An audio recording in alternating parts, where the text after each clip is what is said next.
Good morning friends, I hope आप सब अच्छे होंगे। तो linear equation in one variable का आज का क्लास स्टार्ट करते हैं।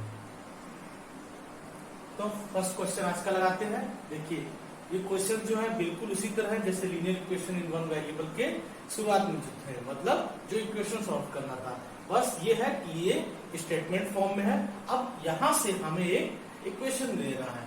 तो देखिए पहले इस क्वेश्चन को रीड करते हैं। इस क्वेश्चन में यही है कि कोई नंबर है, उस नंबर में ऐड करना है -7/3 के ट्वाइस को, और हमको मिल रहा है क्या 3/7। तो ट्वाइस द रेशनल नंबर लिख दे रहा है, twice the rational number -7/3, that is minus में 14/3। इसमें 2 से मल्टीप्लाई करेंगे तो माइनस में 14/3 आ जाएगा।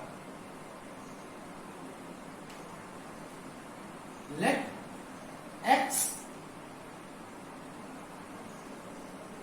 would be added to minus में 14/3 to get 3/7।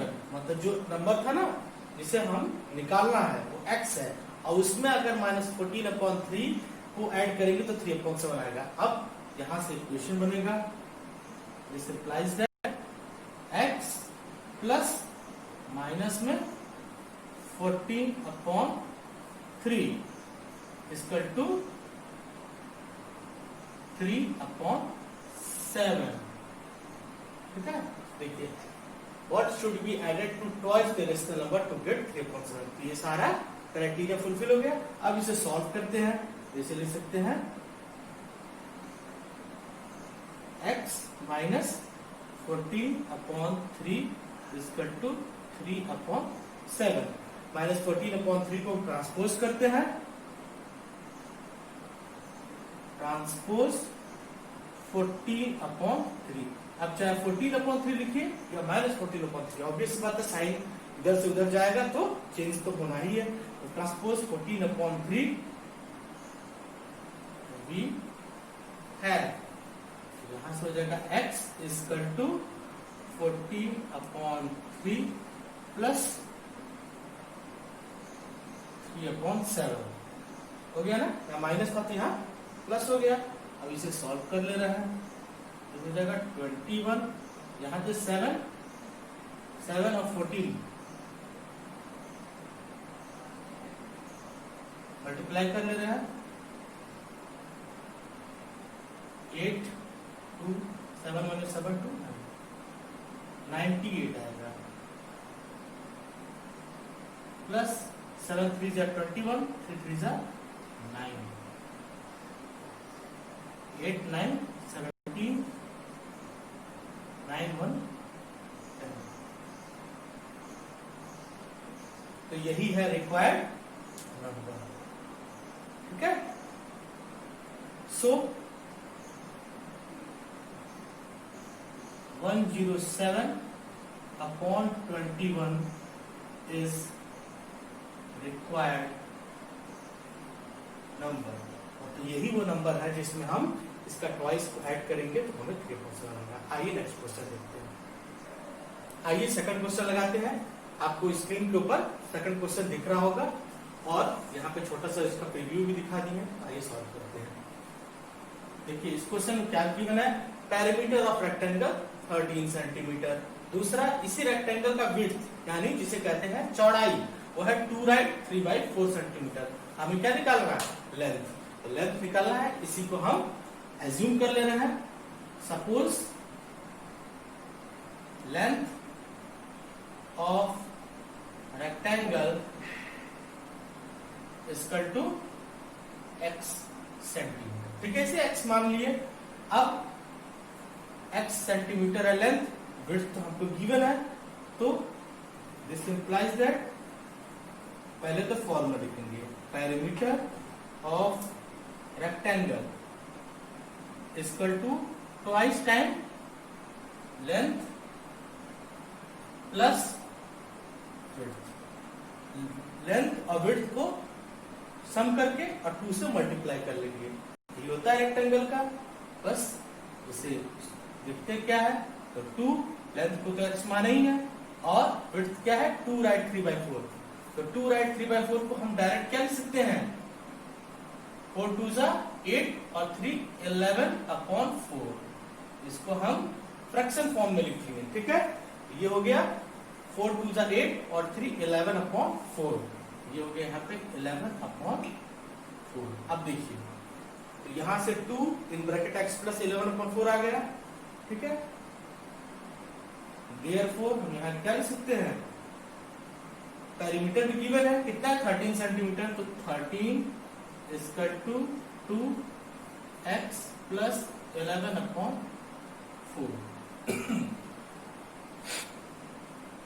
बिल्कुल जिस तरह बाकी क्वेश्चन करते थे, x को क्या करना है, अलग थलग यानी आइसोलेट कर देना है।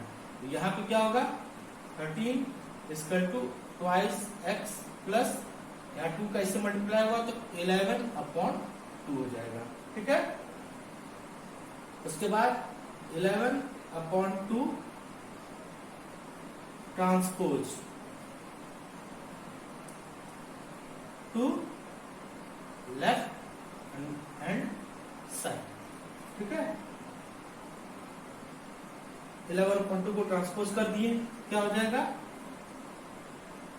13 माइनस 11/2 इक्वल टू 2x। अब इसको इधर ला देना है, इसको इधर ला देना है, तो इसको हम लिख सकते हैं क्या 2x।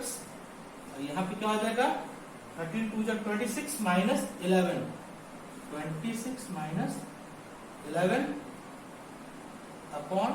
तो यहाँ से 2x इक्वल टू आ गया 6 में 1 5 और 2 में से 1 1 15/2।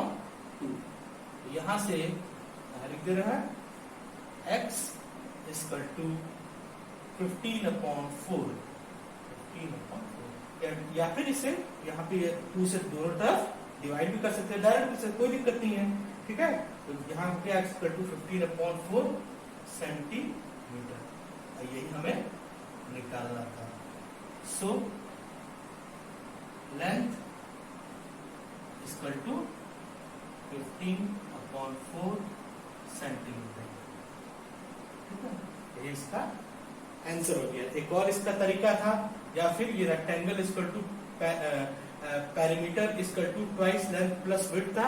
इसको पहले ही लेंथ का एक फॉर्मूले के फॉर्म में लिख सकते थे, यानी लेंथ के फॉर्म में लिख सकते थे और तब इसे सॉल्व करते। बात वही है, क्योंकि हमें तो इस इक्वेशन को बस सॉल्व करना था, यानी x वैल्यू निकालना था। तो इस तरह इसका लेंथ 15/4 सेंटीमीटर है। आइए नेक्स्ट क्वेश्चन देखते हैं।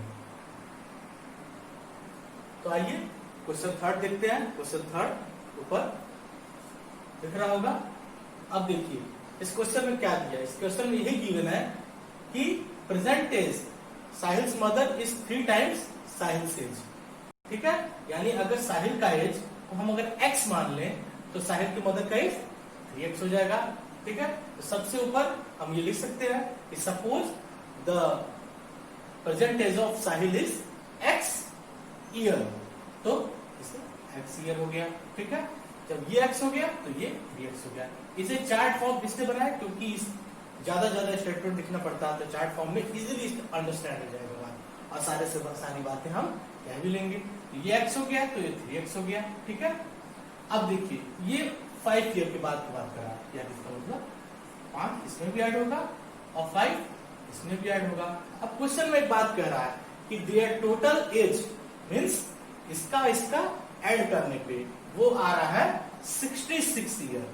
66 year means after 5 years their age is added to give 66 year. तो दोनों को ऐड कर लेंगे तो 3x of x 4x हो गया और 5 of 5 10 हो गया। ठीक है, तो 4x plus 10 हो गया। यहाँ पे टोटल की बात ही नहीं किया था, इसलिए यहाँ पे लिखने की जरूरत ही नहीं है। तो ये x तो ये 3x, ये x plus 5, 3x plus 5 और ये 4x plus 10 हो गया।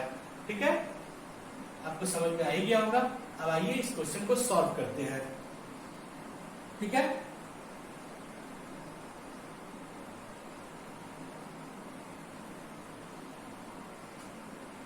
तो therefore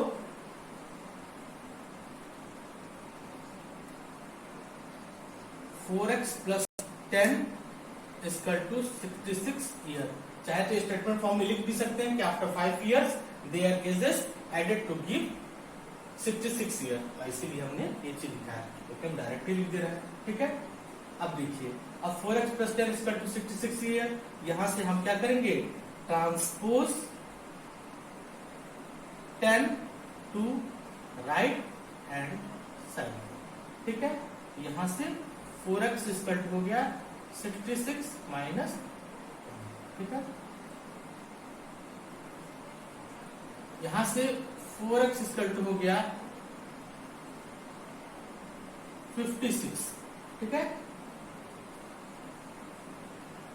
on dividing by 4 in both side.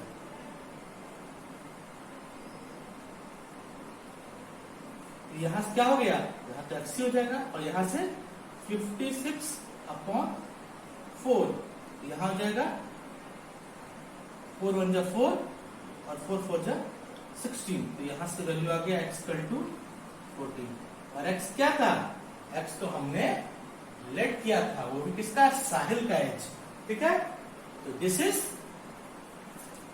Sahil present age. ठीक है, और साहिल्स मदर एज